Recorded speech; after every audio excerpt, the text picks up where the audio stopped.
Tingnan nyo naman guys, pinisil-pisil ko, grabe ka lambot, mag-bounce-bounce siya, diba? So tara, mag-bake po tayo. So kumuha lang po ako sa ating ingredients ng milk, sugar, at ilagay natin yung yeast para malaman natin na active pa yung yeast natin. So leave it for 10 minutes until mag-bloom siya.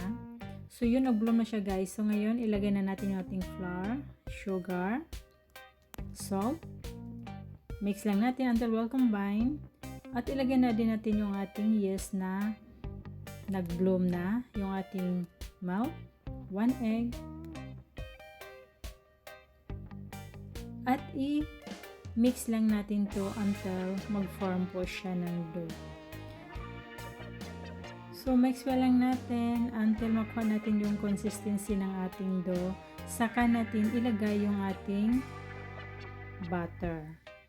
So sa ganito na sa pag-mix natin guys, hindi talaga maiwasan na maging sticky talaga yung ating dough until yung consistency na katulad nito. So okay na po yan siya. So naglagay lang po ako ng oil sa ating isang bowl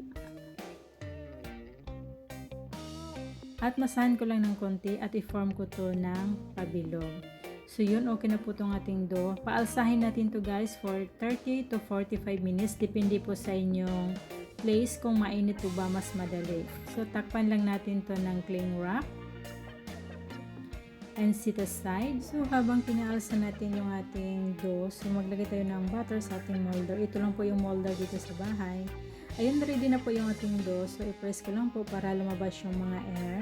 Ayan, syempre masahin natin ng konti at i-cut natin to. Depende na po sa inyo guys kung gaano kalaki yung cutting. Dito lang naman to sa bahay, pang snacks lang po. Masarap to talaga sa kape or sa tea guys. So yun, i-flatten lang natin at gawin natin pabilog at ilagay natin sa molder. So ganoon lang po kasimple. Kung meron kayong gustong ilagay sa gitna, mga cheese or any chocolate, pwede din. So ito na po yung nagawa natin. Takpan natin, palsahan naman natin ng 30 minutes at ito na po, ready na po to bake.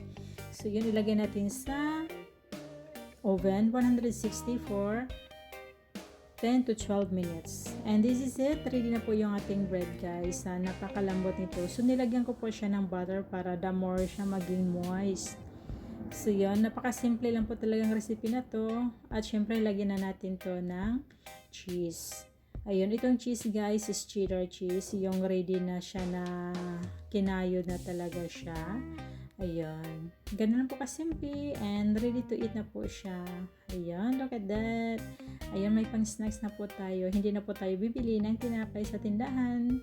Makasave na tayo at syempre marami pong makakain. At napakalambot niya guys. Nag-bounce. Kahit ilagay mo to sa fridge, kinabukasan, ilagay mo lang sa oven toaster. Napakalambot at napakasarap din talaga.